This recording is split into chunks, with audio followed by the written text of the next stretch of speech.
বাংলাদেশ ভারতের পেটের মধ্যে এমনভাবে ঢুকে রয়েছে, সেটা বদলানো যায় না। আপনার পাশে যদি একটা বড় দেশ থাকে, মানে ভারতবর্ষ তো এটা অস্বীকার করে কোনো লাভ নেই, দক্ষিণ এশিয়ার একটা খুব বড় দেশ, তার সিনেমা, তার খেলা, তার অর্থনীতি, শহর হিসেবে সে সব যেভাবে বড় হয়ে উঠেছে, সেটা হয়তো আমাদের প্রতিবেশী দেশগুলোর কাছে অনেক সময় একটা অস্বস্তির বিষয় হয়ে দাঁড়ায়। যে দুটো দেশের মধ্যে এমন অনেক কিছু আছে যেটাকে আপনি কখনো চেঞ্জ করতে পারবেন না। ল্যাঙ্গুয়েজ, ভাষা, খাদ্যাভ্যাস, সংস্কৃতি, এই দুটোর মধ্যে এত সংস্কৃতির এত যোগ আছে, সেটাকে আপনার চেঞ্জ করা চট করে খুব আমি বলবো যে আজকের বাংলাদেশের পরিস্থিতি মনে হচ্ছে যে খুব চেঞ্জ করে দেওয়া চেষ্টা হচ্ছে, কিন্তু এটা বিরাট কঠিন বিষয়। রবীন্দ্রনাথের ভূমিকা কি আপনি বাংলাদেশের জীবন থেকে মুছে ফেলতে পারবেন? আমার কাছে ধর্মের আগে আমার সাংস্কৃতিক পরিচয়। ভারতবর্ষ থেকে যত সহজে চাল, পেঁয়াজ, আলু যায় বা পেঁয়াজ যায়, সেটাকে আপনি কি করে বাংলাদেশ অন্য কোনো রাষ্ট্রের উপর নির্ভর করবে? It is very difficult. Shahrukh খানের সিনেমা রিলিজ করলে বা সালমান খানের সিনেমা রিলিজ করলে বাংলাদেশের মানুষ হাপিত্তেশ করে বসে থাকে সেটা দেখবার জন্য। মানে অভিনেতারাও তো ওই দেশের অভিনেতারা এই দেশে অভিনয় করছেন, এই দেশের অভিনেতারা ওই দেশে অভিনয় করছেন। তো আপনি পুরোটাকে যদি কাট অফ করে দেবেন বলে কেউ ভাবেন, তাহলে খুব মুশকিল। আমাদের ভারতীয় হিসেবেও একটু বুঝতে হবে যে ও হয়তো এটা অভিমান থেকে বলছে, ওর দুর্বলতার জায়গা থেকে। দেখুন, এটা তো সবসময় বাংলাদেশের ক্রিকেট ভক্তদের আগে দুঃখ ছিল যে তামিম ইকবাল বা সাকিবুল হাসান কেন কেকেআরে তত ক্রিকেট ম্যাচ খেলতে পারছেন। আপনি মুক্তিযুদ্ধকে অস্বীকার করা মানে আপনি 70-এর সবচেয়ে গুরুত্বপূর্ণ রাজনৈতিক সামাজিক ঘটনাকে অস্বীকার করছেন। কে আমার স্বাধীনতা আন্দোলনের সপক্ষে ছিল আর কে আমার স্বাধীনতা আন্দোলনের বিরুদ্ধে, এটা তো সবসময় ইতিহাস দেখে। বাংলাদেশের যে তরুণ প্রজন্ম, তাদের আরেকটু বোধহয় শব্দ ব্যবহারের সময় সতর্ক হওয়া উচিত। দেখুন, আপনি কোনো নির্দিষ্ট রাজনৈতিক দলের বিরোধী হতে পারেন, কিন্তু আপনি যখন রাষ্ট্রের বিরোধী, তখন চিন্তার বিষয়।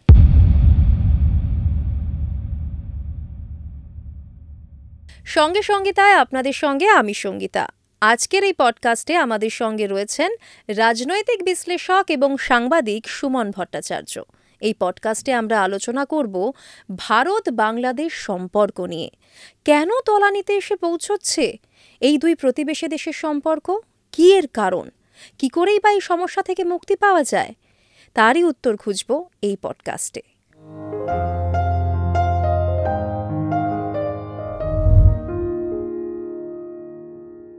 সুমনদার সঙ্গে সঙ্গীতায় আপনাকে স্বাগত। কেমন আছেন দাদা? চলছে প্রবল গ্রীষ্মের মধ্যে চলছে। আজকে তো আমরা আলোচনা করব ভারত বাংলাদেশ সম্পর্ক নিয়ে। কেন আজকে এই জায়গাটায় পৌঁছলো দাদা ভারত বাংলাদেশের সম্পর্ক? আগে তো সুসম্পর্কই ছিল। দেখুন না, আমি একটা গল্প দিয়ে শুরু করার চেষ্টা করি। বাংলাদেশের প্রাক্তন তথ্যমন্ত্রী, যদিও তিনি এখন জেলে রয়েছেন, হাসানুল হক ইনু একটা কথা খুব বলতেন। ভারতবর্ষে এসেও বিভিন্ন বক্তৃতায় কথাটা বলেছেন। চিরঞ্জিতের ওই সিনেমাটার ডায়লগটাকে অনুসরণ করে, যে চিরঞ্জিতের সিনেমার ডায়লগ ছিল না যে পাগল মা কি বদলাতে পারবি, সব বদলানো যায়, তেমনি হাসানুল হক ইনু বলতেন যে প্রতিবেশী কখনো বদলানো যায় না। আর যদি আপনি ভৌগোলিকভাবে দেখেন যে বাংলাদেশ ভারতের পেটের মধ্যে এমনভাবে ঢুকে রয়েছে, সেটা বদলানো যায় না। Hasanul Haq Inu, who was at one point of time খুব বাংলাদেশে ভারত বিরোধী নেতা হিসেবে পরিচিত ছিলেন, তিনি পরে ভারতের সবচেয়ে বন্ধু হয়ে ওঠেন। তিনি আবার এই শব্দটা ধার করেছিলেন প্রণব মুখোপাধ্যায়ের কাছ থেকে। তো প্রণব মুখোপাধ্যায়ও বাংলাদেশে গিয়ে বলেছেন যে আমাদের দুটো দেশের সম্পর্ক একেবারে গভীরতর, যেটাকে কখনো আপনি চেঞ্জ করতে পারবেন না। আপনার পাশে যদি একটা বড় দেশ থাকে, ভারতবর্ষ তো এটা অস্বীকার করে কোনো লাভ নেই, দক্ষিণ এশিয়ার একটা খুব বড় দেশ, তার সিনেমা, তার খেলা, তার অর্থনীতি, শহর হিসেবে সে সব যেভাবে বড় হয়ে উঠেছে, সেটা হয়তো আমাদের প্রতিবেশী দেশগুলোর কাছে অনেক সময় একটা অস্বস্তির বিষয় হয়ে দাঁড়ায়।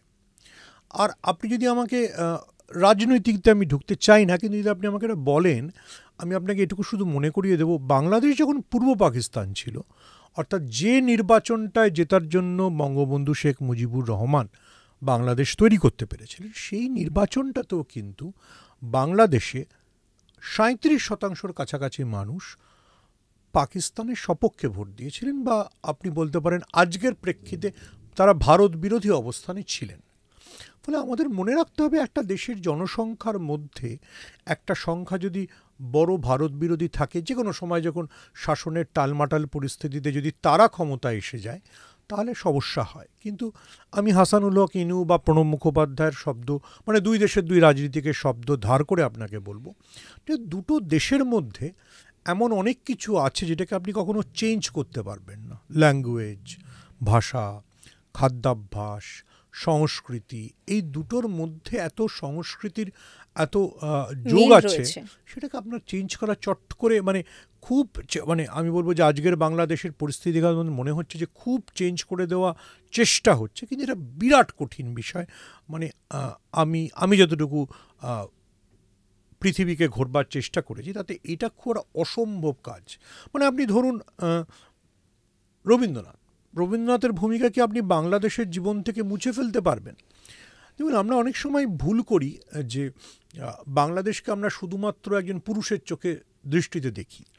আমাদের মনে রাখতে হবে যে বাংলাদেশের যে 1971-এর আন্দোলন, তার আগের আন্দোলনের একটা মানে অন্যতম কি বলবো প্রিলুড ছিল হচ্ছে যখন 1961-তে যখন রবীন্দ্রনাথের জন্মশতবর্ষ পালিত হচ্ছিল, তখন পাকিস্তানের সামরিক শাসকরা নিষিদ্ধ করে দিয়েছিল রবীন্দ্রনাথের গান, ইয়াহিয়া খান নিষিদ্ধ করেছিলেন।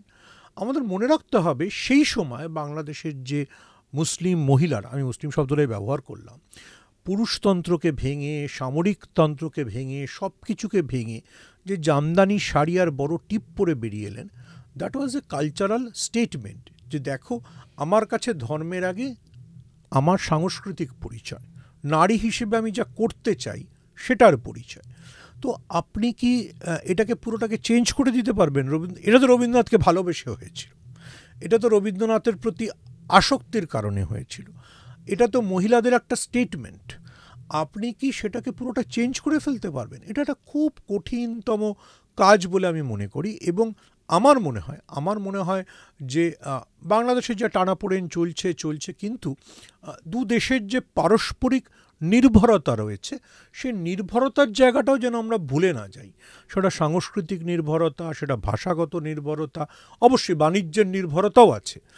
বাংলাদেশকে অনেকটা ভারতবর্ষের কাছ থেকে পাওয়া পণ্যের উপর নির্ভর করতে হয়, সেটা আমরা অনেক সময় বুঝতে পারি না।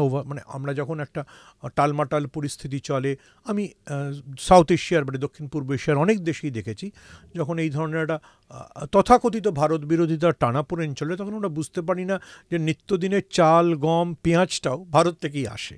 এটা কিন্তু দাদা এখন কথাবার্তা চলছে, যদি সোশ্যাল মিডিয়ার দিকে লক্ষ্য করেন বা আপনি যদি বিভিন্ন মিডিয়ার দিকেও লক্ষ্য করেন, সেক্ষেত্রে অনেকেই বলছেন, দু দেশের কথাই আমি বলবো, বাংলাদেশের তরফে বলা হচ্ছে যে বাংলাদেশের কোনোভাবে ভারতকে প্রয়োজন নেই, বরং ভারতের নাকি বাংলাদেশকে প্রয়োজন। এবং এটা কিন্তু আমাদের তরফেও অনেকে বলে থাকেন যে বাংলাদেশকে তো কোনো প্রয়োজনই নেই। এটা কি বাস্তবে কোনোভাবে সম্ভব? দেখুন, বাস্তবে সম্ভব নয়। কেন আমি সেটা বোঝানোর চেষ্টা করি আপনাকে। যদি আপনি ভারতবর্ষ দেখুন, বাণিজ্যের দিক থেকে আমাদের সত্যি বাংলাদেশ খুব ইম্পর্টেন্ট পার্টনার নয়। আমরা যা টোটাল এক্সপোর্ট করি, রফতানি করি, তার মাত্র 2% বাংলাদেশে যায়। কিন্তু বাংলাদেশের কাছে এটা খুব গুরুত্বপূর্ণ রফতানি, কারণ আমাদের মনে রাখতে হবে যে আপনি মানে তর্কের খাতিরে এখন যেসব সোশ্যাল মিডিয়ায় ঘোরে যে পাকিস্তান থেকে চাল চলে আসবে, চীন থেকে চাল চলে আসবে, এটা সম্ভব নয়। ভারতবর্ষ থেকে যত সহজে চাল, পেঁয়াজ, আলু যায় বা পেঁয়াজ যায়, সেটাকে আপনি কি করে বাংলাদেশ অন্য কোনো রাষ্ট্রের উপর নির্ভর করবে? It is very difficult. আমি আপনাকে বলতে পারি, যখনই আমি আমার কাজের সূত্রে যেটুকু দেখেছি, ধরুন মালদ্বীপেও যখন ভারত বিরোধিতা ঊর্ধ্বগামী ছিল, তখন লোকে ভেবেছিল যে তুরস্ক থেকে পেঁয়াজ আসবে।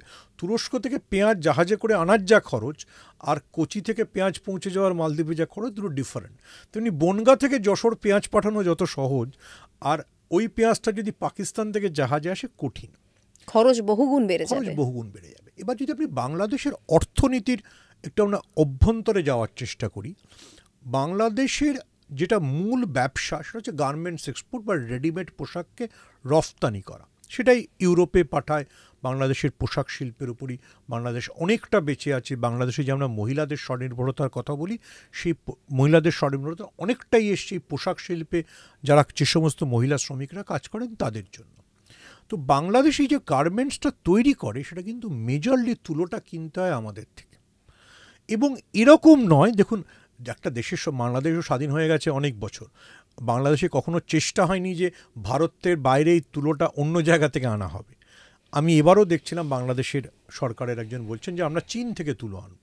চীন থেকে তুলোটা এনে চেষ্টা করা হয়েছে এর আগেও, কিন্তু চীনের তুলো দিয়ে ওই গার্মেন্টস বাংলাদেশ প্রডিউস করতে পারেনি যা ইউরোপ বা আমেরিকার মার্কেটে গ্রহণযোগ্য হবে। ফলে বাংলাদেশকে তুলো নিতেই হবে ভারতবর্ষের থেকে কোয়ালিটি প্রোডাক্ট বানাতে গেলে এবং ইউরোপের বাজারে যা কিনতে হয়। এটা হচ্ছে বাংলাদেশের অর্থনীতির বাস্তবতা। আমি বাকি সীমান্ত দিয়ে অন্য যেসব জিনিস যায় সেগুলোতে ঢুকছি না। অন্যদিকে ভারতের জন্য বাস্তবতা হচ্ছে যে আপনার যে দেশটা আপনার পেটের ভেতর এতটা ঢুকে আছে, যে দেশটা আপনার এতটা বর্ডার শেয়ার করে, মানে ধরুন শুধু তো আমরা পশ্চিমবঙ্গের কথা বলছি, শুধু পশ্চিমবঙ্গ উত্তর পূর্বের সব কটা রাজ্যের সঙ্গে বাংলাদেশের মানে কিছু না কিছু শেয়ারিং আছে। ত্রিপুরা বা মিজোরামে হয়তো একটু বেশি, অন্য দেশেও আছে, অন্য রাজ্য আছে। তো আপনি সেই দেশটায় যদি অস্থিরতা থাকে, রাজনৈতিক অস্থিরতা থাকে, যদি আপনার সামাজিক অস্থিরতা থাকে, তাহলে সেটা ভারতবর্ষকে স্পর্শ করতে বাধ্য। আর যেহেতু ভারত অনেকটা বড় দেশ, আমাদের সিকিউরিটি কনসার্ন বা আমাদের নিরাপত্তাজনিত কনসার্ন অনেক বেশি। আমরা একটা ছোট ঘটনাকেও আমাদেরকে অনেক বড় মানে মাইক্রোস্কোপের তলায় ফেলে দেখতে হয় যে এটা আমাদের কতটা সোশ্যাল টেনশন তৈরি করবে। আমি এটা মানে উদাহরণ বলবার চেষ্টা করি যে আমাদের তো একটা সবসময় ভাবতে হয়, মায়ানমারে যুদ্ধ হলেও আমাদের চিন্তা হয়, কারণ মণিপুরের সাথে মায়ানমারের একটা আত্মিক, সামাজিক, রাজনৈতিক, পরে বলছি, আত্মিক সামাজিক যোগাযোগ আছে। ফলে এটা অতটা সহজ নয় যে আমরা বাংলাদেশকে বৈরীভাবে দেখব বা বাদ দেব। আমি কিন্তু ওই উদাহরণগুলো বাদ দিচ্ছি যখন ধরুন কলকাতার সমস্ত হসপিটালগুলো বেসিক্যালি বাংলাদেশি রোগীদের উপর নির্ভরশীল ছিল। এটা তো বহু সার্ভে, এটা তো দুদিকেই দাদা। ধরুন এখানে ব্যবসার কথা যদি আপনি বলেন, কলকাতার হসপিটালগুলো বাংলাদেশি মানুষদের উপর নির্ভরশীল, সেক্ষেত্রে বাংলাদেশি মানুষরাও তো কলকাতার ডক্টরদের উপর নির্ভরশীল। অ্যাবসলিউটলি। আপনাকে একটা মাথায় রাখতে হবে যে দেশটা 18 কোটির দেশ, ধরুন রাফলি বাংলাদেশের জনসংখ্যা 18 কোটি। সেই 18 কোটির মধ্যে আমি ধরে নিলাম খুব বিত্তবান অংশ 20%, তার মানে ধরে নেওয়া যাক রাফলি 3.5 কোটি। তাদের না হয় সামর্থ্য আছে যে তারা সিঙ্গাপুর চলে যাবে, মালয়েশিয়া চলে যাবে, কিন্তু বাকি যে সে কোথায় যাবে? বাংলাদেশের চিকিৎসা ব্যবস্থা দুর্ভাগ্যজনকভাবে এখনও অত উন্নত হয়নি যে তারা সবাই নিজের দেশে চিকিৎসা করিয়ে ফেলবে, তাহলে তাদের আসতেই হবে। আপনি যদি লক্ষ্য করে দেখেন যে ইভেন অনেক সময় আমাদের সরকারি হাসপাতালেও বাংলাদেশের রোগীরা এসে চিকিৎসা করান আউটডোরে করান। তো আপনি এই নির্ভরতাকে কাটবেন কি করে? এই নির্ভরতাকে কাটাটা, দেখুন রাজনৈতিক টানাপোড়েন চলেছে বা হয়তো আরও কিছুদিন চলতে পারে, কিন্তু আমি আবার যেটা বোঝানোর চেষ্টা করছি যে জাতিগত দিক থেকে যেহেতু আমরা একই বাঙালি জাতি ছিলাম, একই ভাষায় কথা বলি, মোটামুটি একটা একই ধরনের সংস্কৃতি, মানে একই কালচার আমাদের, মোটামুটি একই ধরনের খাবার খাই, মোটামুটি একই ধরনের গান শুনি। দেখুন বাংলাদেশে তো ভারতের গান বা ভারতের সিনেমাই সবচেয়ে জনপ্রিয়। শাহরুখ খানের সিনেমা রিলিজ করলে বা সালমান খানের সিনেমা রিলিজ করলে বাংলাদেশের মানুষ হাপিত্তেশ করে বসে থাকে সেটা দেখবার জন্য। এবং মানে অভিনেতারাও তো ওই দেশের অভিনেতারা এই দেশে অভিনয় করছেন, এই দেশের অভিনেতারা ওই দেশে অভিনয় করছেন। তো আপনি পুরোটাকে যদি কাট অফ করে দেবেন বলে কেউ ভাবেন তাহলে খুব মুশকিল। আমি আবারও বলছি, রাজনৈতিক অস্থিরতা আছে এবং হয়তো সেটা আরও কিছুদিন কন্টিনিউ করবে। রাজনৈতিক অস্থিরতার একটা মানে দিক আছে যে অবশ্যই যখন দেশটা স্বাধীন হয়েছিল তখনও কিন্তু বাংলাদেশের মধ্যে একটা ভারত বিরোধী অংশ ছিল, এটা বিভিন্ন কারণে হয়তো পরবর্তীকালে বিভিন্ন সামাজিক রাজনৈতিক কারণে যেটা বৃদ্ধি পেয়েছে। কিন্তু তাই বলে যদি আমরা মনে করি যে দুটো শহর বা মানে আমি কলকাতা ঢাকা দুটো শহরের কথা বলছি, বা ত্রিপুরার আগরতলার সাথেও একটা প্রচণ্ড আত্মিক সম্পর্ক আছে বাংলাদেশ। একদম, ওখানে বেশিরভাগ মানুষই কিন্তু কথা বলেন যে বাংলাদেশি ভাষার টান কিন্তু তাদের মধ্যে রয়েছে প্রচণ্ড পরিমাণে। বহু ত্রিপুরার লোক আবার ওষুধ কেনবার জন্য মানে আখাউড়া বর্ডার পেরিয়ে বাংলাদেশে ঢুকে যান, কারণ অনেক সময় তাদের ওষুধ কলকাতা থেকে আনার চাইতে ওখানে নিয়ে আসাটা সুবিধাজনক। ফলে এই যে কন্টিনিউয়াস দুটো দেশের নির্ভরতা, সেটা কখনো আপনি পুরো উড়িয়ে দিতে পারবেন আমার মনে হয় না, সেটা বিশ্বাস। যেমন খুব তাত্ত্বিকভাবে বলতে গেলে, তাত্ত্বিক তত্ত্বকথার একটা জায়গা নয়, যে কোনো বড় দেশের পাশে যখন ছোট দেশ থাকে সেটার মধ্যে একটা টেনশন থাকে, এবং সে টেনশনটা আমি বিশ্বাস করি আমার জায়গা থেকে ধর্মের বাইরে টেনশন। তাহলে ভারতের সাথে নেপালের টেনশন কেন? একমাত্র যেটা হিন্দু রাষ্ট্র, একদম এটা শুধু ধর্মের কারণে টেনশন না, এটা বিভিন্ন কারণে। মানে আমরা নেপালের মানুষদের যেভাবে দেখি, কোনো সিনেমায় হয়তো কোনো একটা ভুল রেফারেন্স চলে গেল, নেপালের মানুষ উত্তেজিত হয়ে যায়। তো এই জিনিসটাকে আমাদের সবসময় মাথায় রাখতে হবে।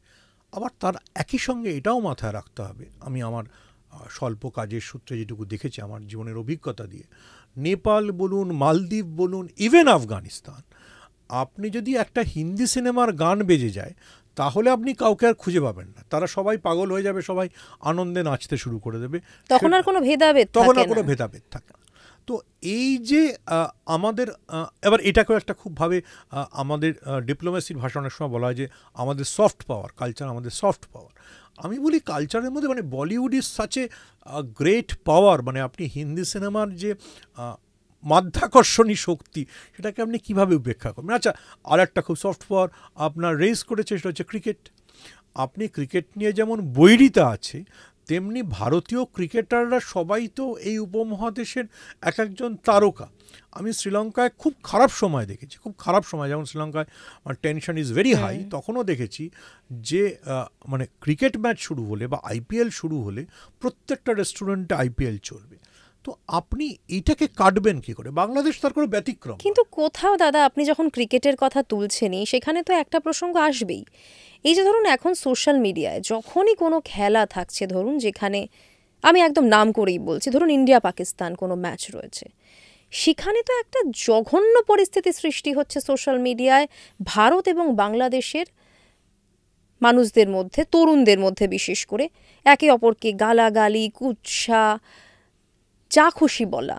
মানে এই সিনারিওটা কিন্তু যত দিন যাচ্ছে বাড়ছে। এটা কিন্তু একটা সময় ছিল না। আমরা একটা সময় দেখেছি যে বাংলাদেশে এমন মানুষরাও ছিলেন, হয়তো ভারতবর্ষের ম্যাচ হচ্ছে, তারা ভারতকে সাপোর্ট করছেন, এবং আমরা অনেক সময় দেখেছি বাংলাদেশ অন্য কারোর সাথে খেলছে, আমরা নিজেরা বাংলাদেশকে সাপোর্ট করেছি। এই জায়গাটা এতটা খারাপ জায়গায় চলে যাচ্ছে কেন?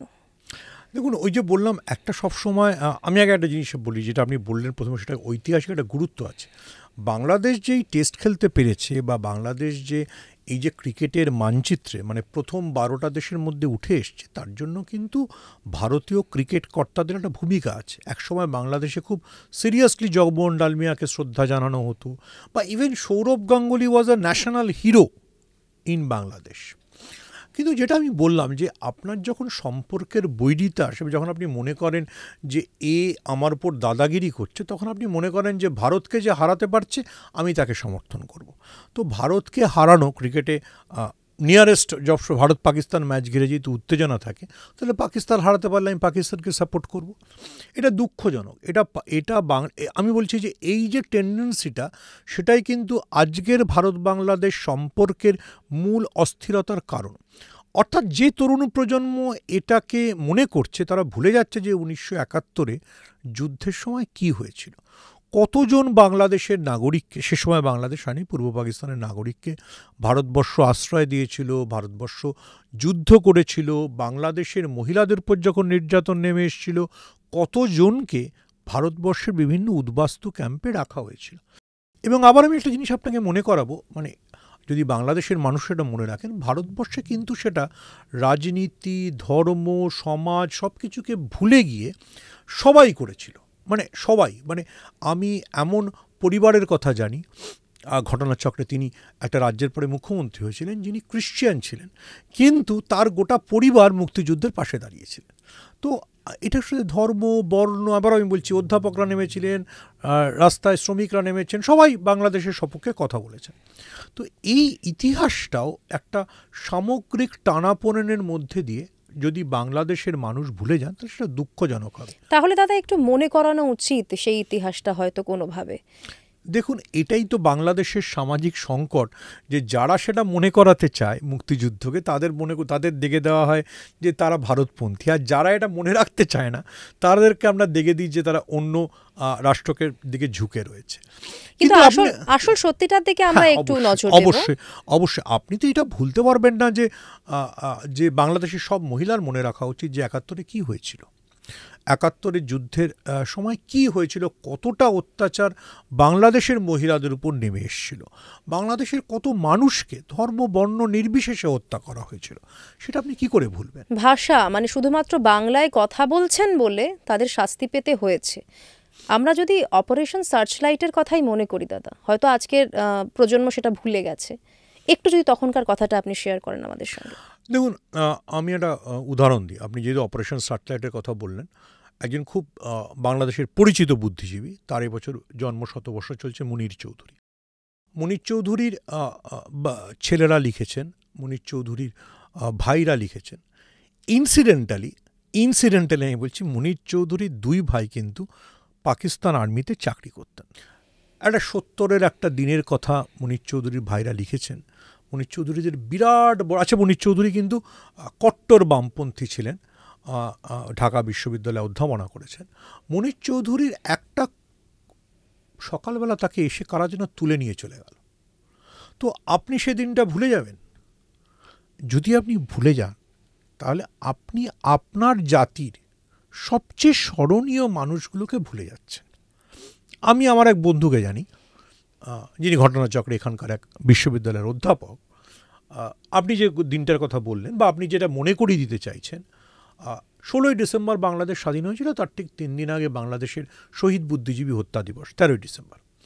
আমার এক বন্ধু, ঘটনাচক্রে তিনি মহিলা, তিনি ওই বুদ্ধিজীবী হত্যা দিবসের জন্য যে স্মারকটা, সেখানে পৌঁছে দাঁড়িয়ে সিদ্ধান্ত নেন যে আমি এটার উপর ভারতবর্ষে একটা ৩ দিনের সেমিনার করব, আমি মনে করাবো যে কারা মারা গেছিল, কেন মারা গেছিল।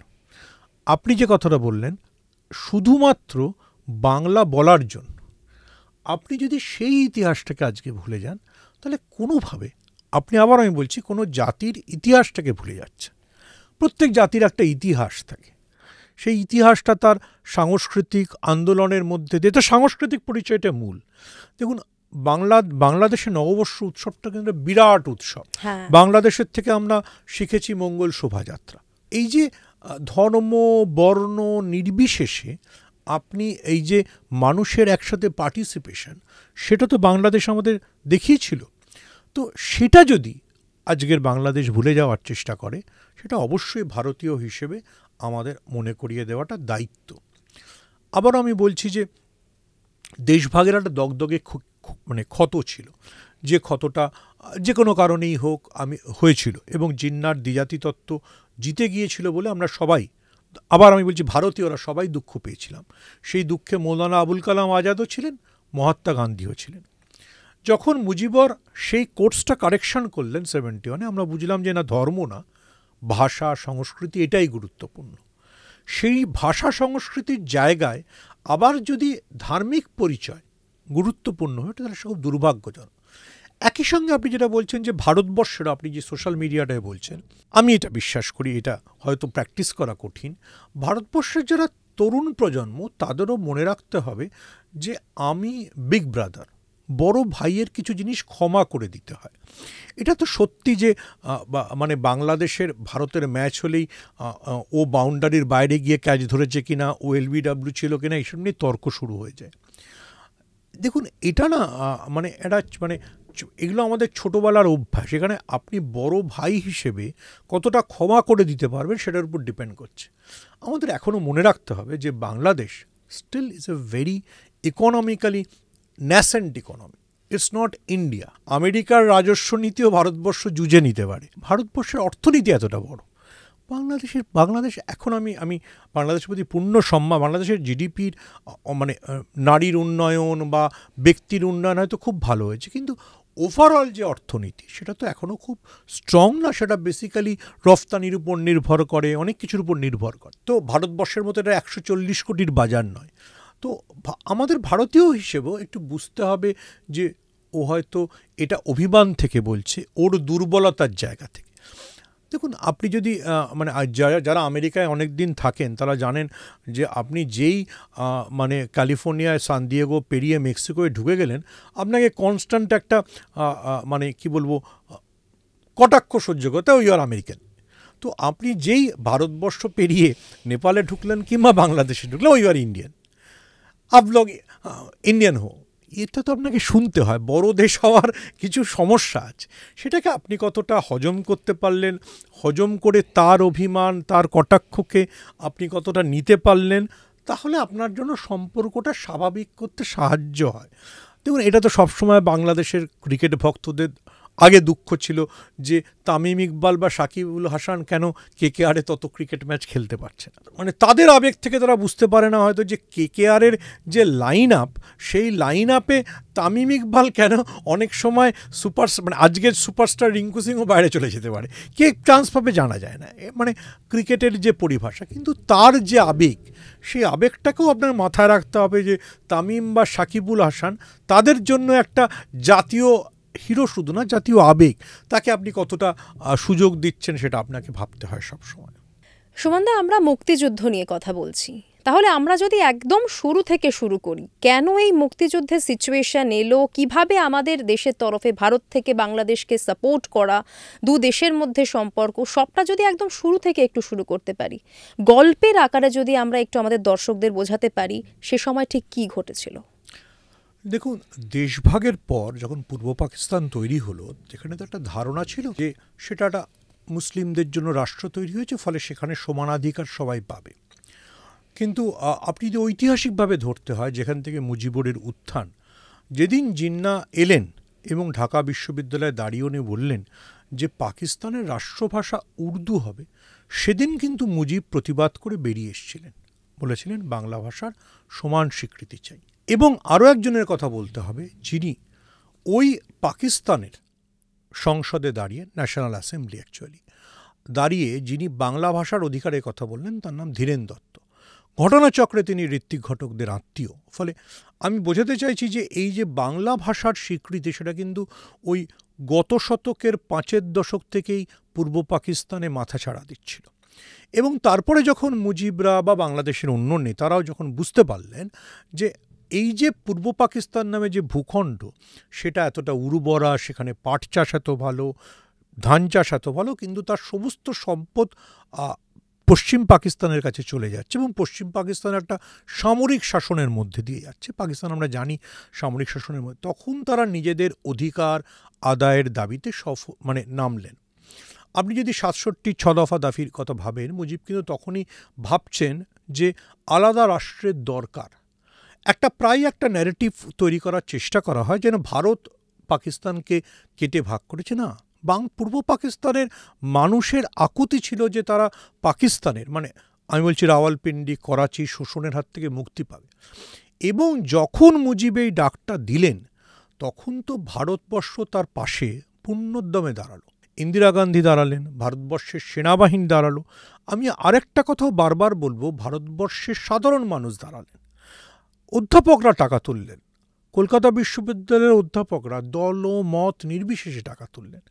ত্রিপুরার মহারানী বিভূদেবী আমাকে ইন্টারভিউতে বলেছেন যে ত্রিপুরার রাজপ্রাসাদের একটা অংশ খুলে দেওয়া হয়েছিল শুধুমাত্র বাংলাদেশ থেকে আসা উদ্বাস্তুদের জন্য।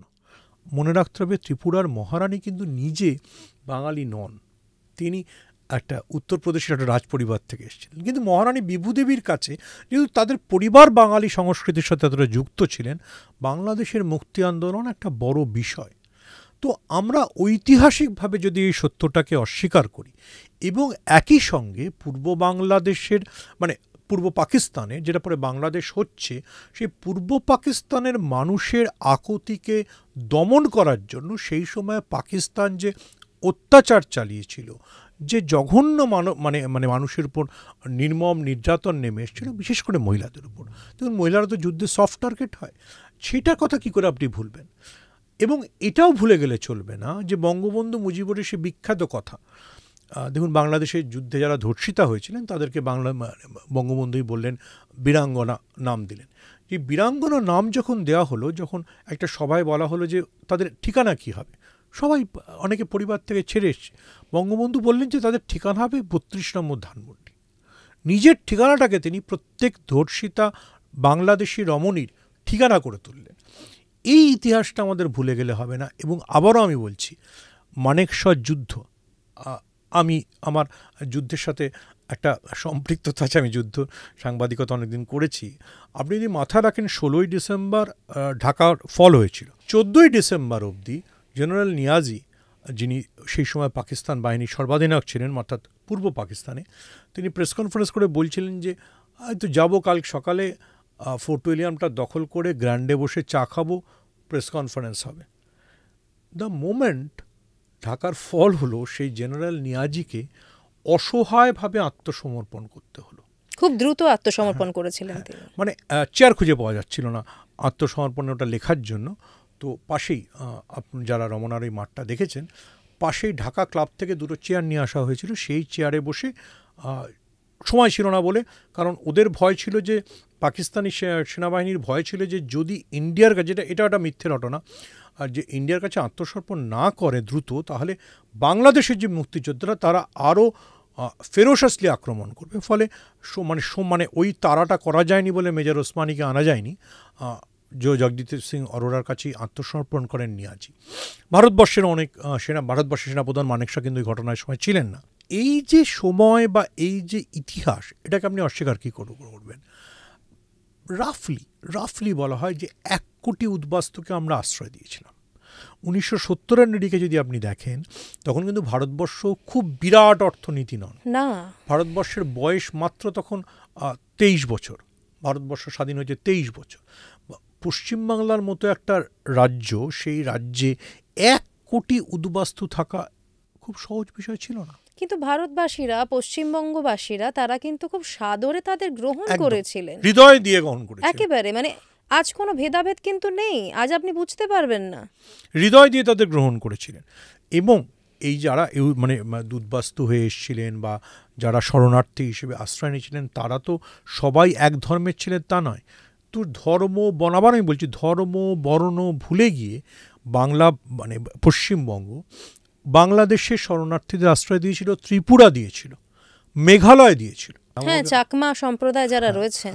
আমি মেঘালয়ের উদাহরণটা এই কারণেই টানলাম, আপনি অনুমতি দিলে আমি গল্পটাও বলতে পারি। আমাকে বাংলাদেশের বিখ্যাত আর্মি জেনারেল বলেছেন, একেবারে আপনি আর্মি জেনারেল বলেছেন, যাকে ভারতবর্ষ পদ্মশ্রীও দিয়েছেন, কর্নেল সাজ্জাদ জাহির।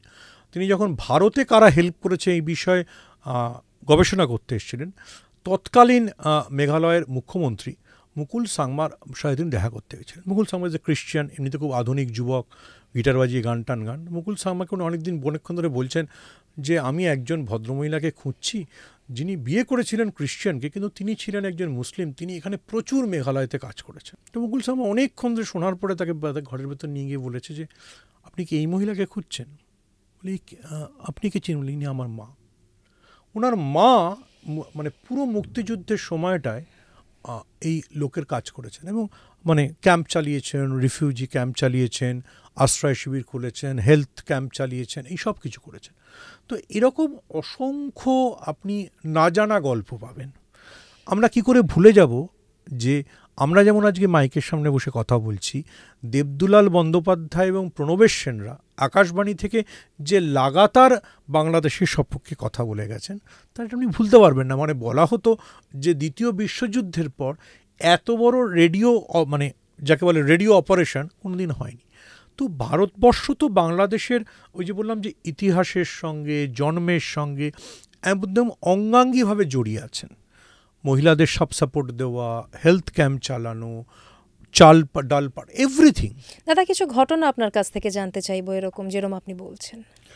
দেখুন, অনেক ঘটনা আছে যেদিনকে আমাদের ভুলে গেলে চলবে না যে কলকাতার যেটা বাংলাদেশ হাই কমিশন, সেটা ছিল প্রথম হাই কমিশন, মানে তখনও ওটা হাই কমিশনই, যেটা পাকিস্তানের থেকে এই পতাকাটা ওড়ায়। এই পতাকাটা ওড়ানোটাও কিন্তু একটা বিরাট ঘটনা ছিল কলকাতায় তো সেই সময় বিএসএফের, আমি নাম করতে চাই না, বিএসএফের অফিসাররা রেগুলার ভারতীয় সাংবাদিকদের নিয়ে গিয়েছেন, যারা মানে যেটাকে মুজিবনগর বলা হয়, সেই মুজিবনগরে নিয়ে গিয়েছেন, যেখানে মুক্তিবাহিনী ট্রেনিং করছে, যেখানে তথাকথিত বলছি, সবসময় এক্সাইল সরকার তথাকথিতই, তাজউদ্দিন তার সরকার চালাচ্ছেন। তো এই সব কিছুই তো হয়েছে কলকাতা শহরকে। কলকাতা শহরের অন্তত 4 জন সাংবাদিক আছেন যারা সেই সময় বাংলাদেশ যুদ্ধের খবর করতে গিয়ে মারা গিয়েছেন। আপনি যতজন সেনানায়কের গল্প পড়বেন, তাদের প্রত্যেকের এক একটা স্টোরি আছে। যে আপনি এক্কার কথা মনে করুন, আপনি যদি আজও ঝাড়খণ্ডে যান, আপনি অ্যালবার্ট এক্কার নাম সকলে মনে রাখে। অ্যালবার্ট এক্কার নামে আমাদের ফোর্ট উইলিয়ামেও একটা আছে। আপনি কি করে ভুলে যাবেন যে অ্যালবার্ট এক্কা হচ্ছে সেই ভদ্রলোক যিনি পাকিস্তানের ট্যাঙ্কে ওইভাবে উড়িয়ে দিয়েছিলেন একজন 25 না পেরোনো ভারতীয় আদিবাসী যোদ্ধা। আপনি অ্যালবার্ট এক্কাকে ভুলে যেতে পারবেন? আপনি কত যোদ্ধার নাম আপনি মনে করবেন? এভরিবডি, ওয়েদার ইজ যারা পরবর্তীকালে জেনারেল হয়েছেন, শঙ্কর রায়চৌধুরী, আর তাদের প্রত্যেকের কোনো না কোনো বাংলাদেশ যুদ্ধের সঙ্গে সম্পর্ক আছে, এবং কত বাংলাদেশের তরফে। যখন আজকে কেউ বলছে যে আর মুক্তিযোদ্ধা নই, আমি বাংলাদেশে অনেকটা কাজ করেছি বলে বলছি। বাংলাদেশের অন্যতম বীর সেনানায়ক যাকে বলা হয় হামিদুর রহমান। আপনি যদি ঢাকাতে আর্মি ক্যান্টনমেন্টে ঢোকেন, তার নামে বিরাট ফলক আছে। হামিদুরের বিয়ে ঠিক ছিল। হামিদুর ওয়াজ 18 বছর বয়স। হামিদুর 18 বছর বয়সে মুক্তিবাহিনীতে যোগ দিয়েছিল। আমার মনে আছে যে বাংলাদেশ সরকার পরবর্তীকালে হামিদুরের সাথে যার বিয়ে ঠিক ছিল, তিনি পরে আমেরিকায় চলে যান, সেই মহিলাকে ডেকে সংবর্ধনা দিয়েছিলেন।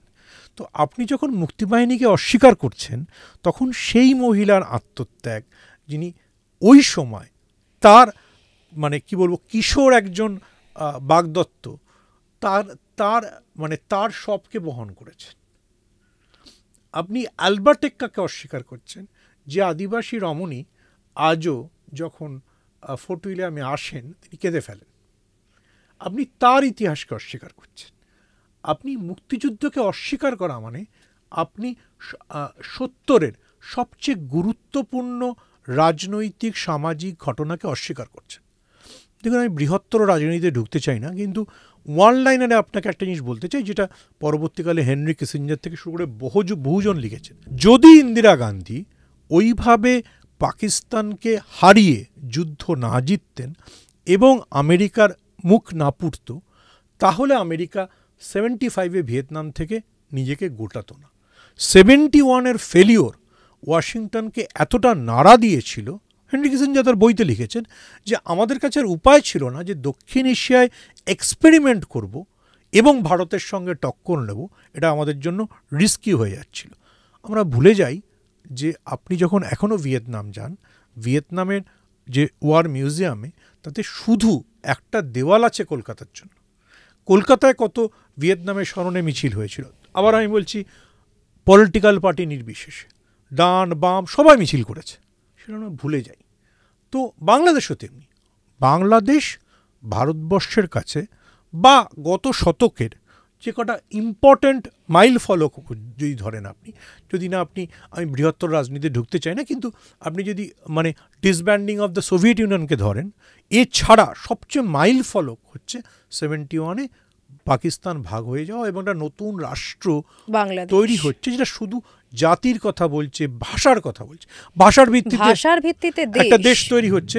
এটা ভাবাই যেত না, কারণ আমরা তার আগে অবধি মাল্টিলিঙ্গুয়াল মাল্টিকালচারাল স্টেটের কথা বলছিলাম। বাংলাদেশের প্রথম একটা ভাষার ভিত্তিতে স্টেট তৈরি হতে পারে, এটাকে দেখালো। এবং সেইটাকে যদি আপনি মুক্তিযুদ্ধকে অস্বীকার করেন, হামিদুর এক্কা কতজনের কথা বলবেন আপনি? এই যে আমি যার কথা বললাম, কর্নেল সাজ্জাদ জাহির, যিনি বাংলাদেশের অন্যতম বড় সেনানায়ক ছিলেন, এবং আমরা তাকে পদ্মশ্রী দিয়েছি 71 যুদ্ধে অবদানের জন্য। তিনি বোধহয় কত কিলোমিটার হেঁটে পাকিস্তান থেকে পালিয়ে প্রথমে পাঞ্জাবে ঢুকেছিলেন, দিয়ে এসে পাকিস্তানের সমস্ত তাদের ওয়ার প্ল্যান ভারতবর্ষকে তুলে দিয়েছিলেন। That change the course of the history. আপনি সেগুলোকে অস্বীকার করছেন। আমাদের কারোরই, না কলকাতার একজন নাগরিকের, না ঢাকার একজন নাগরিকের, না ত্রিপুরার একজন নাগরিকের, না রাজশাহীর একজন নাগরিকের এটা ভুলে যাওয়া উচিত যে কীভাবে মুক্তিযুদ্ধ তৈরি হয়েছিল এবং সেটা কীভাবে বাঙালির বীরত্ব গাথাকে তৈরি করেছিল। মুক্তিযুদ্ধের সময় থেকেই একটা শব্দ চলে আসছে, রাজাকার। যখন বাংলাদেশে একদম উত্তাল হয়ে উঠল, 2024-এর ঘটনাই আমি বলছি, সে সময় কিন্তু এই ওয়ার্ডটা নিয়েই আরও সমস্যা বেড়েছিল। প্রধানমন্ত্রী হাসিনা এই ওয়ার্ডটি বলেছিলেন ওনার একটি বক্তব্যে, তার থেকে কিন্তু সমস্যা আরও বাড়ে। এই ঘটনাটা মানে এই যে ধরুন এই ওয়ার্ডটাকে নিয়ে এতটা বেশি বিদ্বেষ কেন, এটাও যদি একটু আপনার কাছ থেকে শোনা যায়। দেখুন, এটা একটা পলিটিক্যাল কারণ আছে। রাজাকার শব্দের অর্থ হচ্ছে যারা ওই সময় যুদ্ধে পাকিস্তানকে সাহায্য করেছিল। বাংলাদেশে যে কোনো সময় যে কোনো যেটা হয় যে মুক্তিযোদ্ধার ফ্যামিলি এবং রাজাকারদের ফ্যামিলি।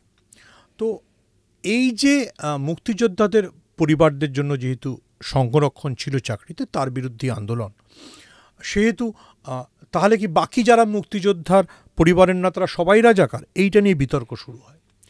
কিন্তু আমি যতটুকু শেখ হাসিনার বক্তৃতাকে শুনেছিলাম ওই দিন, আমার মনে হয় এই বক্তৃতাটার মধ্য থেকে ওই শব্দটাকে বার করাটাও হয়তো খুব দুর্ভাগ্যজনক। দেখুন, যে কোনো জাতির একটা ইতিহাস থাকে।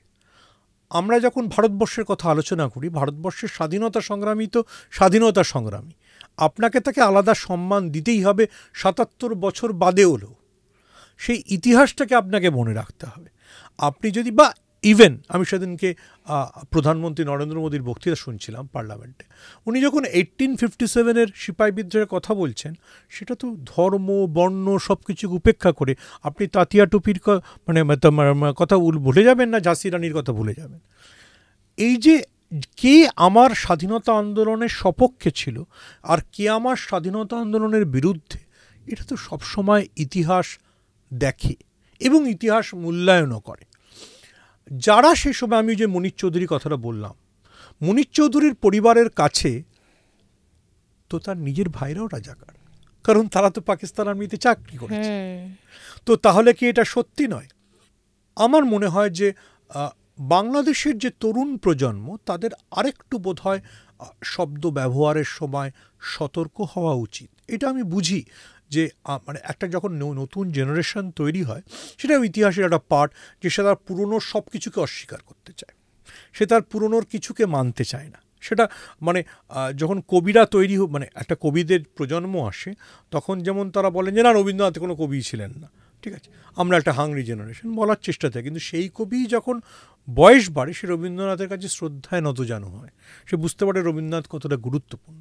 তিনি মুক্তিযোদ্ধা রাজাকার এই দুটো শব্দ নিয়ে যদি কেউ বলে যে আমি রাজাকার, এবং সেটা খুব দুঃখজনক যে পশ্চিমবাংলাতে অনেকে বলেছে তোমার নাম আমার নাম রাজাকার রাজাকার, সেটা খুব দুঃখজনক। আপনি আসলে নিজেকে ব্র্যান্ডিং করছেন, নিজেকে ট্যাগিং করছেন তাদের সঙ্গে যারা মহিলাদের ধর্ষণ করত, যারা মহিলাদের বাড়ি থেকে তুলে নিয়ে যেত। আপনি যখন ধর্ম বর্ণ নির্বিশেষে ভাষার ভিত্তিতে আপনি যখন নিজেকে রাজাকার বলছেন, তখন আসলে আপনি বলছেন, আমি যদি বিশ্বযুদ্ধের নিরিখে বলি, আমি হিটলারকে সমর্থন করি। আপনি কোনোভাবে একটা ফ্যাসিবাদ বা একটা ওই ধরনের কনসেন্ট্রেশন ক্যাম্পকে জাস্টিফাই করছেন। সেটা খুব দুঃখজনক। ইতিহাসে এরকম মোড় আসে না আমি বলছি না, ইউরোপের রাজনীতিতেও এসছে। কিন্তু এই উপমহাদেশের রাজনীতিতে যদি আপনি রাজাকার শব্দটাকে দিয়ে নিজেকে গ্লোরিফাই করেন, আবারও আমি রিপিট করছি, তাহলে আপনি মহিলাদের, বাঙালি মহিলার অত্যাচারকে জাস্টিফাই করছেন। বাঙালি যে ভাষার জন্য আন্দোলন করছিল তাকে গুলি করে মারাকে জাস্টিফাই করছেন। সেটা কাম্য নয়, কোনো জাতির জন্য নয়, কোনো সভ্যতার জন্যও নয়। দাদা, আপনি বলছিলেন যে দেশ স্বাধীনের জন্য যাদের অবদান অনেক, যারা স্বাধীনতা সংগ্রামী, তাদের কথা আমাদের সবারই মনে রাখা উচিত। সেক্ষেত্রে কোথাও তো বঙ্গবন্ধুর কথা মনে রাখতে হবে, তাই না? যদি কোথাও আপনি মনে করেন। কিন্তু আমরা তো দেখলাম যে বাংলাদেশে কিন্তু একেবারে বঙ্গবন্ধুর সেই মূর্তি থেকে শুরু করে সবই ধ্বংস করে দেওয়ার চেষ্টা হলো। এটা কি কোনো স্টুডেন্টদের কাজ হতে পারে বলে আপনার মনে হয়?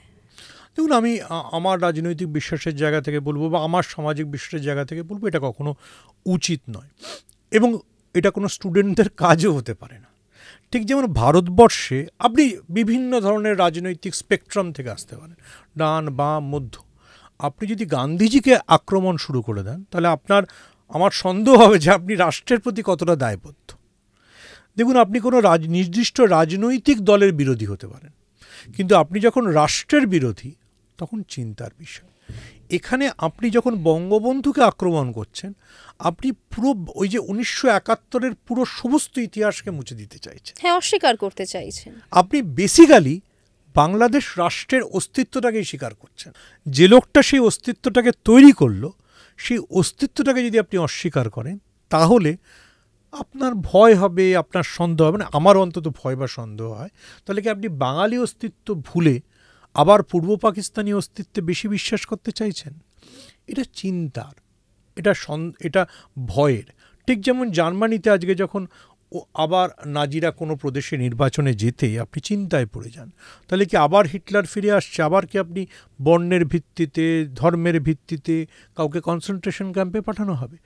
ঠিক একই রকমভাবে যখন আপনি মুজিবকে অস্বীকার করার চেষ্টা করছেন, মুজিবকে বলছেন মুজিব কোনো নেতাই ছিলেন না, তার মূর্তি ভাঙছেন, তার বাসভবনকে পুড়িয়ে দিতে চাইছেন, তো পুড়িয়ে দিচ্ছেনই অ্যাকচুয়ালি, তখন আসলে আপনি আপনার নিজের ইতিহাস, নিজের সভ্যতা এবং নিজের রাষ্ট্র তৈরির যে নির্মাণ, সেটাকে আপনি ভুলে যাচ্ছেন। দেখুন, আপনি তো মানে অনেক কিছু করতে পারেন, কিন্তু আপনি নিজের রাষ্ট্রের নির্মাণটাকে ভুলে যেতে পারেন না। আমি বলছি, একটা রাষ্ট্রের তৈরি হওয়ার পেছনে অনেক অনেক মানে লড়াই লাগে, অনেক সংগ্রাম লাগে। মুজিব তো সেটা পেরেছেন।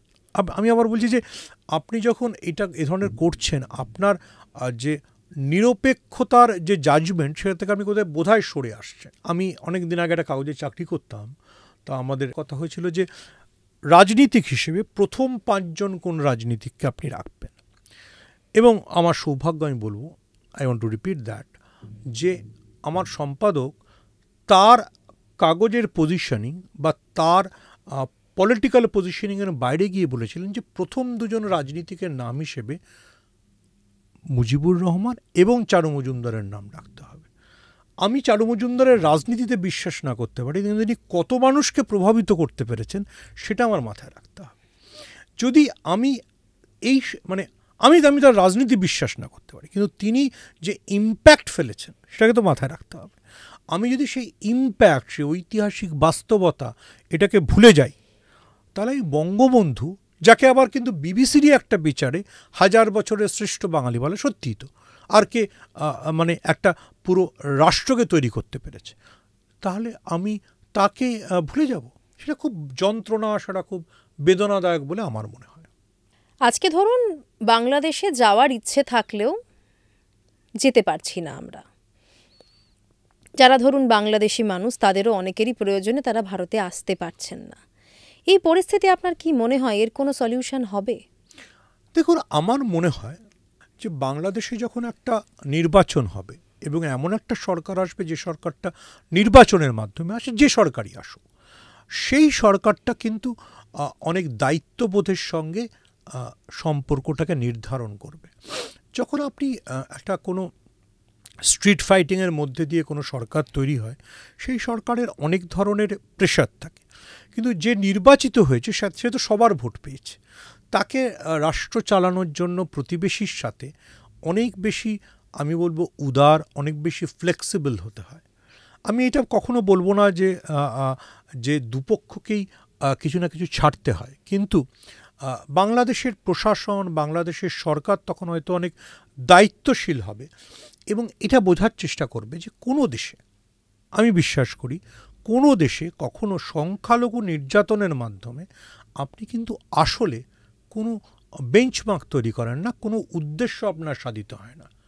ওই যে মৌসুমী ভূমিকের একটা বিখ্যাত গান আছে না, এপারেতে তুমি সংখ্যালঘু, ওপারেতে জমজমাট। যে ওপারে সংখ্যালঘু সে এপারে জমজমাট হতে পারে, যে এপারে সংখ্যালঘু সে ওপারে জমজমাট হতে পারে। তো আপনি মানে বর্ডার, ধর্মটাকে বাদ দিতে হবে এনিহাউ, মানে যখন আমরা সম্প্রীতির কথা বলবো, এবং সংস্কৃতিতে গুরুত্ব দিতে হবে। সেই গুরুত্বটাকে যখন আপনি এস্টাবলিশ করে ফেলতে পারবেন, তখন আমার মনে হয় যে অনেক বেশি ইম্পর্টেন্ট জিনিস হবে। দেখুন, মানে বাংলাদেশ রাষ্ট্র, আপনি যেটা বললেন, ধর্মকে আপনি অতিক্রম করতে পেরেছিলেন বলেই তো জিন্নাকে চ্যালেঞ্জ করে মুজিবুর এত বড় রাজনৈতিক নেতা হিসেবে প্রতিষ্ঠা করেছিলেন, তাই না? জিন্নার যে দ্বিজাতি তত্ত্ব, সেটাকে আপনি অস্বীকার করতে পেরেছিলেন। পৃথিবীতে আর কোথাও তো ধর্মের ভিত্তিতে রাষ্ট্র তৈরি হয় না। লোকে এটা ভুল ভাবে যে ধর্মের ভিত্তিতে রাষ্ট্র তৈরি হয়, তাহলে ইরাক আর কুয়েত পাশাপাশি দুটো রাষ্ট্রের দুই মধ্যে ঝগড়া হয় কী করে? বা ধরুন আরও আমি পশ্চিম এশিয়া আরও অনেক উদাহরণ দিতে পারি, তাদের মধ্যে যুদ্ধ হয় কী করে। কিন্তু এইটা জিন্নার তত্ত্ব ছিল যে ধর্মের ভিত্তিতে রাষ্ট্র হয়, আর মুজিব সেটাকে অতিক্রম করেছেন। ভাষার ভিত্তিতে, ভাষা, সংস্কৃতি, আমার খাদ্যাভ্যাস, আমার গান শোনার পছন্দ, এই সব কিছু দিয়ে আমি নির্ধারণ করব। তো আপনি কি সেটাতে ফিরে যেতে পারবেন? এটা হচ্ছে বাংলার, আবার আমি বলছি যে এটা বাঙালির সামগ্রিকভাবে, আপনি যদি আমায় জিজ্ঞেস করেন, বাঙালি জাতির কাছে সবচেয়ে গুরুত্বপূর্ণ প্রশ্ন যে আমি ধর্মকে অতিক্রম করে সংস্কৃতিকে কতটা বাঁচিয়ে রাখতে পারবো, ভাষাকে কতটা বাঁচিয়ে রাখতে পারবো, কতটা আমার নিজের ভাষায় নিজের মতো করে নিজের ভাগ্যকে নির্ধারণ করব। এটা যদি দুপারের বাঙালি বোঝে, ওপারের বাঙালির বোঝাটা হয়তো এই মুহূর্তে একটু বেশি জরুরি, তাহলে আমাদের সম্পর্কের সৌহার্দ্য থাকবে, সম্পর্কের, আপনি যে শব্দটা ব্যবহার করলেন, সম্প্রীতি থাকবে। তখন আপনাকে প্রতি মুহূর্তে ধর্ম দিয়ে নিরূপণ করতে হবে না, আর এই ভয়টাও হয়তো থাকবে না। দাদা, মুক্তিযুদ্ধের সময় বাংলাদেশকে কিভাবে সাপোর্ট করেছিল ভারত, আমরা যদি সেই দিকটা খুব ভালোভাবে ফিরে দেখি? দেখুন, এই যুদ্ধটায় তো ভারতবর্ষ তথাকথিত সেই সময় পূর্ব পাকিস্তানের যে মুক্তিবাহিনী, যারা পরে বাংলাদেশের আর্মিরই পার্ট হয়ে যায়, তাদের ট্রেন থেকে শুরু করে সব ধরনের সহায়তা করেছিল। আমরা যদি মাথায় রাখি যে মার্চ মাসে মুজিবের সেই বিখ্যাত ভাষণের পর যখন ক্র্যাকডাউন শুরু হলো, যাকে আপনি অপারেশন সার্চলাইট বলছেন, তখন তো বাংলাদেশের ঢাকা শহরে অন্তত অল্প বয়সী যুবকদের ঘরে থাকাটাই খুব কঠিন হয়ে গেছিল।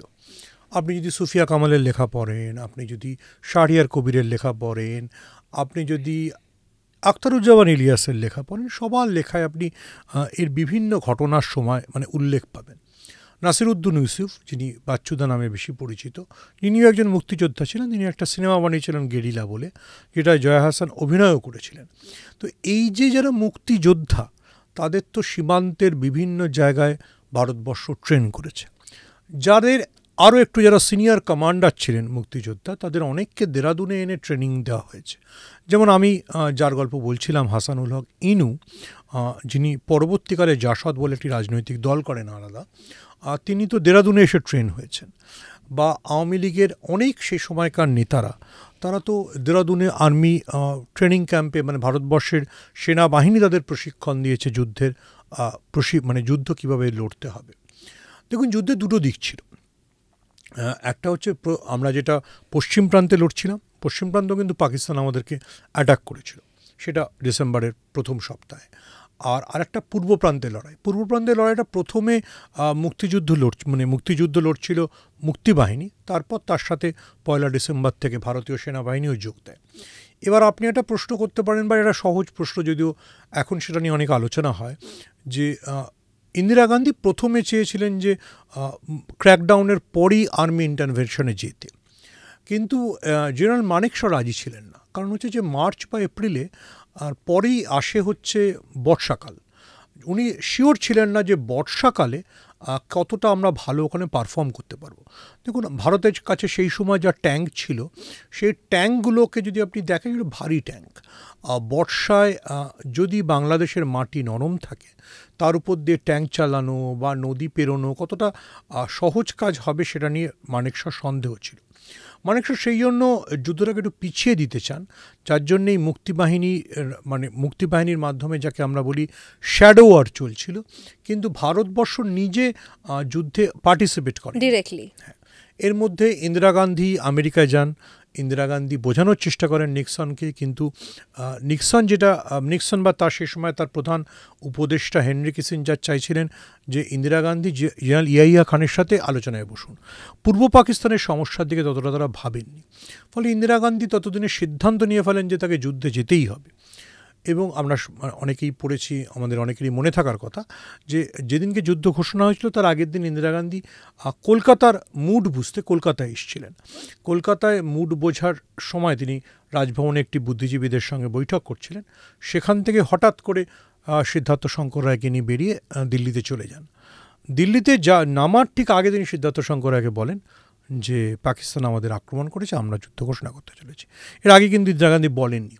এই যে পাকিস্তান যে আক্রমণ করেছে বা পাকিস্তান যে আক্রমণ করতে বাধ্য হলো, সেটা একটা মানেকশর একটা পরিকল্পনা ছিল। পশ্চিম প্রান্তে আমাদের একটা বিমান ঘাঁটিতে উনি কিছু ফলস বিমান রেখে দিয়েছিলেন, যেটাতে পাকিস্তান বোমা বর্ষণ করে। পাকিস্তান ভেবেছিল যে আমাদের তখনকার যে সবচেয়ে ভালো বিমান মিগ, সেই মিগকে তারা অকেজো করে দিতে পারবে।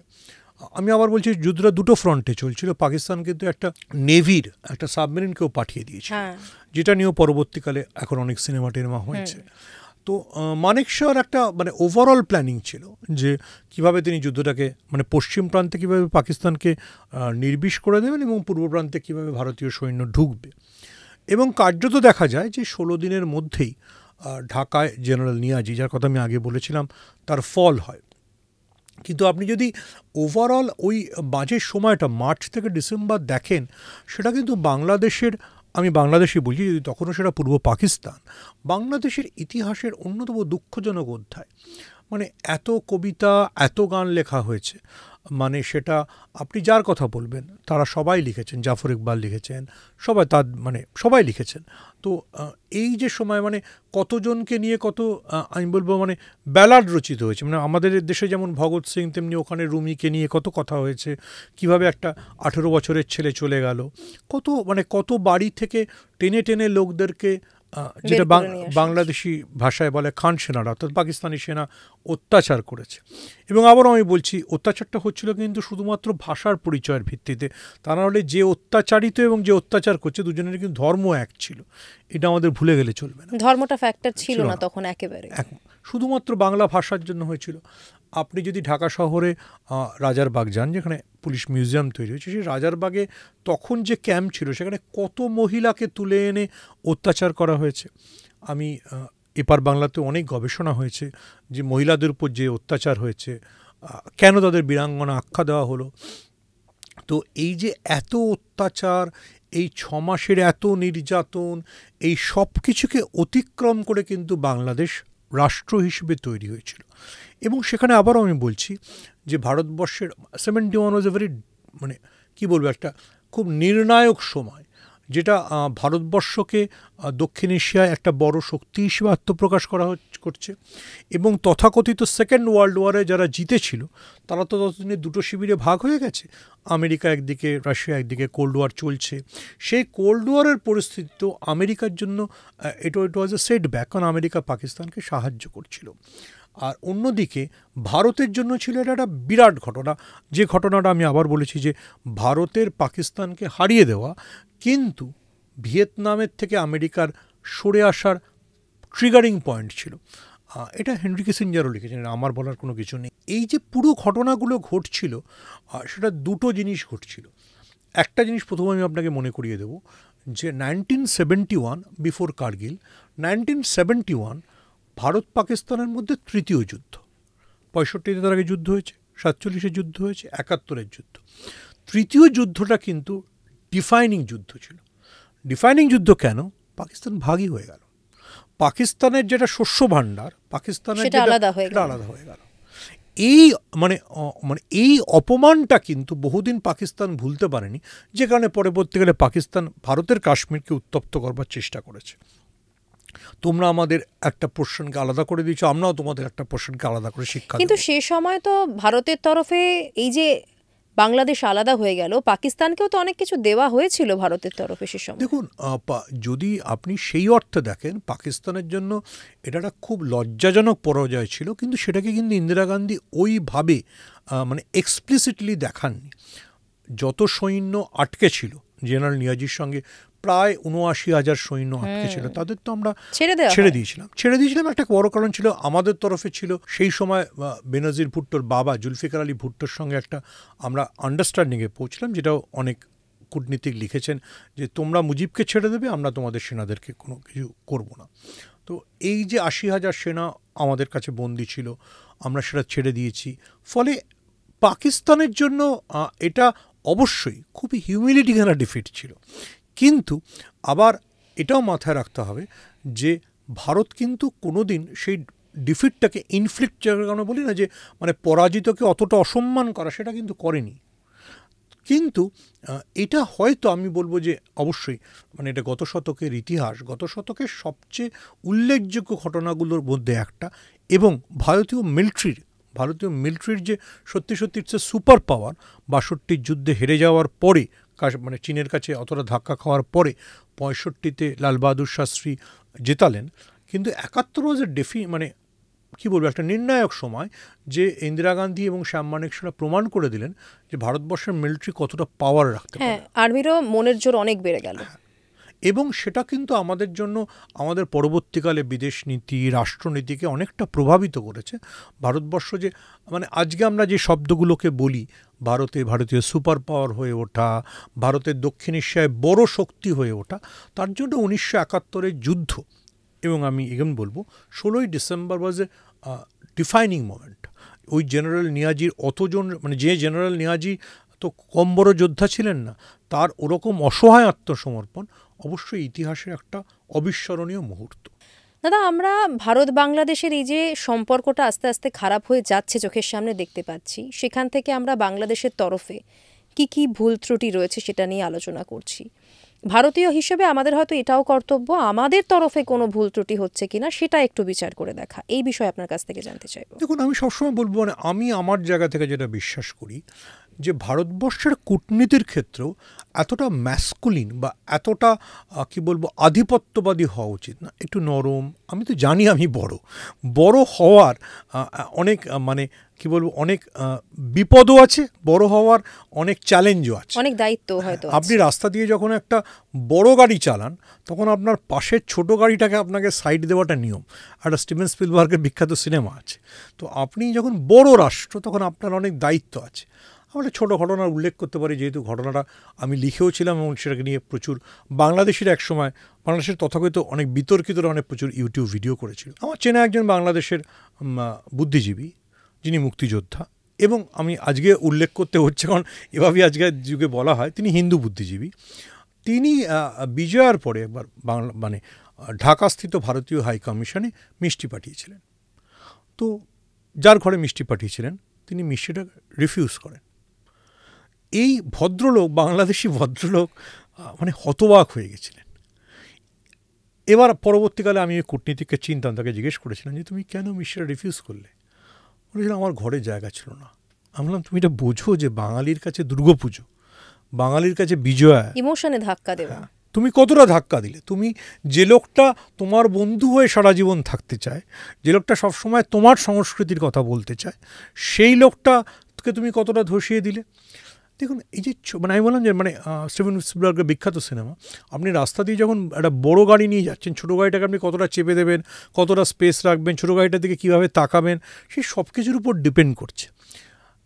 ভারতীয় কূটনীতির, বা শুধু ভারতীয় কূটনীতির না, আপনি যখন সোশ্যাল মিডিয়ায় আলোচনা করছেন, আপনাকে মাথায় রাখতে হবে যে বাংলাদেশ রাষ্ট্র হিসেবে কতটা, বাংলাদেশের একজন চলচ্চিত্র তারকা কতটা, মানে আপনাকে ওই আবেগটার কথা মাথায় রাখতে হবে। বাংলাদেশের প্রত্যেকে তো, আমি তার গানের খুব ভক্ত, অর্ণবের সঙ্গে অরিজিতের তুলনা করতে চাই, কিন্তু আমাদের মাথায় রাখতে হবে আমরা যেন অরিজিৎ এত বড়, অরিজিৎ সোশ্যাল মিডিয়ায় তার কত ফলোয়ার, অরিজিতের সাথে এড শিরান গান গেয়েছে, এটা বলে আমি যেন তাকে দাবিয়ে না দিই, অপমানও যেন না, হ্যাঁ, সে যেন তার ওই যে জায়গাটা সেটা যেন কুণ্ঠিত বোধ না করে। এটা আমাদের সবসময় মাথায় রাখতে হবে। এটা ক্রিকেটের ক্ষেত্রে, এটা সংস্কৃতির ক্ষেত্রে, এটা সাহিত্যের ক্ষেত্রে সবসময়। আমি বলছি না, বড় হওয়ার আপনার কিছু চ্যালেঞ্জ আছে, সেটা আমেরিকার ক্ষেত্রেও যেমন চ্যালেঞ্জ, সেটা জাপান যখন তার পাশের রাষ্ট্রগুলোকে হ্যান্ডেল করে তাদের ক্ষেত্রেও যেমন চ্যালেঞ্জ, তেমনি ভারতের ক্ষেত্রে আরও বড় চ্যালেঞ্জ। কারণ ভারত একটা মানে সেকেন্ড বিগেস্ট মানে পপুলেটেড কান্ট্রি, 140 কোটি মানুষ। দেখুন, সোশ্যাল মিডিয়াটা লিখতে খুব ভাল লাগে যে কুম্ভে যত লোক গেছে তত লোক যদি বাংলাদেশে চলে যায় কি হবে, কিন্তু এটা বলা মানেই আপনি তাকে এক ধরনের থ্রেটেনিংয়ের মধ্যে ফেলে দিচ্ছেন। যখন আমি কথাটা বলছি তখন আমাকে ওই সংবেদনশীলতা দিয়ে বুঝতে হবে যে তখন কিন্তু আমার প্রতিবেশী এটাকে ধর্মের কনোটেশনে দেখবে। যেটা কিন্তু আসলে ধর্মের কনোটেশনের কথা না, এটা আসলে জনসংখ্যার নিরিখে কথা। কুম্বে সরকারি পরিসংখ্যান অনুযায়ী 65 কোটি লোক গেছে, আর বাংলাদেশের টোটাল জনসংখ্যাই 16 কোটি। কিন্তু সে তখন কিন্তু এটাকে ধর্মীয় প্রিজম দিয়ে দেখবেন। আমি যেন কখনো তাকে সেই সুযোগটা না দিই। সেই মানে রবীন্দ্রনাথের গল্পে আছে না যে মানে বড় জমিদার বাড়িতে যদি তার কোনো দুর্বল আত্মীয় চলে আসে, তাকে একটু বুঝতে হয় যে আমি একে কতটা বলবো, যে আমার কত ভরি সোনার গয়না আছে, আমার কত শাড়ি আছে। এটা বলার আগে আপনাকে একটু ভাবতে হবে। You know your arsenal. আপনি জানেন যে আপনার কাছে রাফায়েল কি পর্যায়ে রাফায়েল আছে, আপনি জানেন আপনার কাছে সুখোই কি পর্যায়ের আছে। মানে আপনার ফায়ার পাওয়ার কত করার দরকার নেই। এটা আমরা অনেক সময় ভুল করি। এবং মানে এই ভুলটাই কিন্তু আমি আবার বলবো ধর্ম নির্বিশেষে নেপাল, মালদ্বীপ সবের ক্ষেত্রে যখন হয়ে যায় তখন প্রবলেম হয়। একটা উদাহরণ দিই, মালদ্বীপের টোটাল পপুলেশন হচ্ছে গড়িয়াহাটের টোটাল পপুলেশনও নয়, গোটা মালদ্বীপে থাকে 5 লাখ লোক, ভোট দেয় 3 লাখ লোক। মানে একটা কলকাতা তো ছেড়ে দিন, বর্ধমান শহরেও মিউনিসিপ্যালিটিতে ওর চাইতে বেশি লোক থাকে। ফলে মালদ্বীপের লোকটার যে যাত্রাভিমান, যে আমি দেখো দাঁড়িয়েছি ট্যুরিজমের ব্যবসা করে, তুমি আমাকে লাক্ষাদ্বীপ দেখাচ্ছ, তাহলে যেন মানে ওই তুলনাগুলোর দরকার নেই। তুমি বড়, তুমি মানে সেও মনে মনে জানে যে তুমি বড়। মালদ্বীপের লোকটাও জানে তাকে চিকিৎসার জন্য কোচিতেই আসতে হয় বা ব্যাঙ্গালোরেই আসতে হয়, তাকে সেটা স্মরণ করিয়ে দিলে সমস্যা হয়। এটা আমার বিশ্বাস। মানে ম্যাসকুলিন হওয়াটা বা আধিপত্যবাদী হওয়াটা একটু মানে অসুবিধাজনক।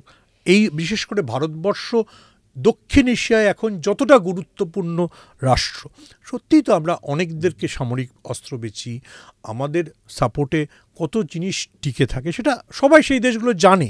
কিন্তু সেটা প্রতি মুহূর্তে মনে করালে হয়তো তার যে নিজস্ব অবস্থান সেটা একটু দুর্বল হয়ে যায়। দাদা, আপনি ট্যুরিজমের কথাটা বললেন, এটা একটা গুরুত্বপূর্ণ চ্যাপ্টার কিন্তু এই মুহূর্তে দাঁড়িয়ে। আমরা যদি লক্ষ্য করে দেখি, বাংলাদেশ এবং ভারত ট্যুরিজমটা কিন্তু একটা বড় জায়গায় রয়েছে। বাংলাদেশের বহু মানুষ কিন্তু আমাদের ভারতবর্ষে ঘুরতে আসেন। তুলনামূলকভাবে বাংলাদেশে একটু কম মানুষ যান ভারত থেকে ঘোরার জন্য, কিন্তু সেই রাস্তাটাও তো কিন্তু আজকে বন্ধ হয়ে রয়েছে। দেখুন, এটা একটা ইন্টারেস্টিং পয়েন্ট আছে। ইন্টারেস্টিং পয়েন্টটা হচ্ছে এই যে ভারত এবং বাংলাদেশ, যেটা শেখ হাসিনার সময় একটা নরেন্দ্র মোদী সরকারের সঙ্গে আলোচনা হয়েছিল, একটা দীর্ঘমেয়াদী পরিকল্পনা। মাঝে মাঝে ইউনুসও সেটা বলে ফেলেন যে ওটা করতে পারলে ভালো। একটা বড় ইকোনমিক করিডর তৈরি হতে পারে। আমার কাঁচামাল আর ওখানকার সস্তার প্রোডাকশন ক্যাপাবিলিটি, এই দুটো মিলে গেলে পরে আপনি ইউরোপকে চ্যালেঞ্জ করতে পারেন, আপনি চীনের প্রতিদ্বন্দ্বী হয়ে উঠতে পারেন যদি বড় ইকোনমিক করিডর তৈরি হয়। আপনি যদি ওই বড় করিডরটা তৈরি হয়, আপনি ভাবুন তো যে আপনি যদি কক্সবাজারে বেড়াতে যেতে পারেন, তাহলে কি আপনি অত খরচ করে গোয়াতে যেতে চাইবেন? উল্টোটাও সত্যি, যদি বাংলাদেশের একজন অর্থবান লোক তিনি যদি সিকিম বা দার্জিলিংয়ে বেড়াতে আসতে চান বা পারেন, তাহলে কি তিনি ইউরোপ যেতে চাইবেন? প্রচুর মানুষ আসতেন, কিন্তু মানে আমার কাজের সূত্রে নর্থ বেঙ্গলে যাওয়া হয় খুবই। তো আমি দেখেছি, মানে বহু বাংলাদেশি মানুষকে দেখেছি যারা ধরুন ওই শিলিগুড়ির ওখান থেকে যে বর্ডারটা রয়েছে সেটা ক্রস করে তারা আসেন এখানে এবং ঘোরেন। সেগুলো পুরোটা স্টপ। এবং আমার অনেকের সাথে কথা হয়েছে, তারা বলছেন যে কেমন সিচুয়েশনটা এরকম হয়ে গেল, ঘুরতে যেতে পারছি না। তাদের জন্য এটা কিন্তু খুব সহজে ঘুরতে আসার জায়গা। অবশ্যই, আমি সেটাই তো বলতে, যে লোকটা ইউরোপে সুইজারল্যান্ড বেড়াতে যেতে পারে, তার পক্ষে কিন্তু দার্জিলিং কম বড় আকর্ষণ নয় বা সিকিম কম বড় আকর্ষণ না। সেম থিং, আমরা মানে যত বড় সমুদ্র তট দেখতে চাই, তার জন্য কক্সবাজার, বিশেষ করে বাঙালির জন্য কক্সবাজার অত্যন্ত ভালো একটা মানে স্পট। বা ধরুন ইভেন একেবারে রোহিঙ্গাদের বর্ডারে থাকা টেকনাফ খুবই ভালো, সুন্দর বেড়াতে, খুব ভালো বেড়াতে যাওয়ার জায়গা। তো আপনি সেগুলোকে বললাম তো, দুটো দেশ যদি পাশাপাশি থাকে, যদি একে অপরের সম্পর্কে স্বাভাবিকতা থাকে, যদি সম্প্রীতি থাকে, এবং আমরা যদি ওই খুব ম্যাসকুলিন না হয়ে উঠি, আর বাংলাদেশও যদি খুব পারসিকিউশন ম্যানিয়ায় না ভোগে যে আমাদেরকে ছোট করে দেখানো হচ্ছে, তাহলে দুটো দেশের সম্পর্ক, তার ভাষা, তার খাবার, তার সংস্কৃতি সব কিছু নিয়ে একটা চমৎকার সৌভ্রাতৃত্বের পরিবেশে প্রতিবেশীর মতো আমরা একে অপরের পাশে দাঁড়িয়ে থাকতে পারি। আশা করব দাদা সব সমস্যা মিটে যাবে, দুটো দেশ আবার আগের মতন একে অপরের বন্ধু হয়ে উঠবে, সমস্যাগুলো মিটবে, আমরা দুদেশের মানুষরাই দুদেশে যেতে পারবো। এই আশা নিয়ে এই প্রোগ্রামটা এখানে শেষ করছি। অনেক ধন্যবাদ।